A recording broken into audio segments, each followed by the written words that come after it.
नमस्कार, मैं हूं विजयश्री और आप देख रहे हैं यूपी न्यूज।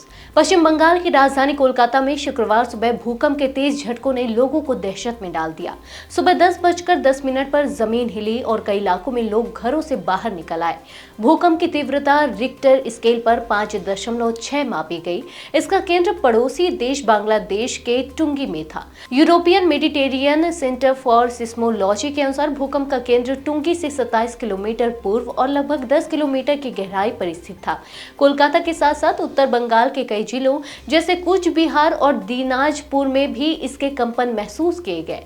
घरों की दीवारें हल्के से हिली और कई जगह पंखे हिलने लगे।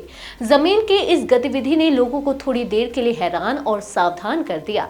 हालांकि राहत की बात यह है कि कहीं से किसी भी तरह के नुकसान की कोई जानकारी नहीं मिली है। जो लोग उस समय बाहर यात्रा कर रहे थे उन्हें झटकों का ज्यादा असर महसूस नहीं हुआ। कुछ मिनटों की अफरा तफरी के बाद हालात सामान्य हो गए और लोग अपने घरों में लौट आए। लेकिन भूकंप की यह हलचल सिर्फ भारत तक ही सीमित नहीं रही। इससे पहले शुक्रवार पाकिस्तान में भी भूकंप के झटके महसूस किए गए थे। इस भूकंप की तीव्रता 5.2 दर्ज की गई और इसका केंद्र लगभग 135 किलोमीटर की गहराई में था।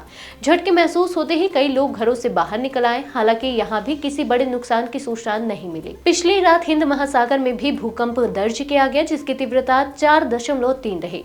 इसके अलावा अफगानिस्तान में आए भूकंप की तीव्रता 4.2 मापी गई और इसका केंद्र धरती से करीब 190 किलोमीटर नीचे था। अब बात करते हैं कि आखिर भूकंप आते क्यों है। धरती की बाहरी परत कई टेक्टोनिक प्लेटों से मिलकर बनी है। ये प्लेटें हमेशा हल्की फुल्की गति से खिसकती रहती हैं।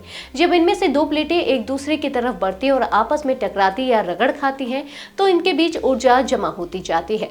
जब दबाव बहुत ज्यादा बढ़ जाता है तो यह ऊर्जा अचानक बाहर निकलती है और इसी ऊर्जा के धरती पर महसूस होने को हम भूकंप कहते हैं।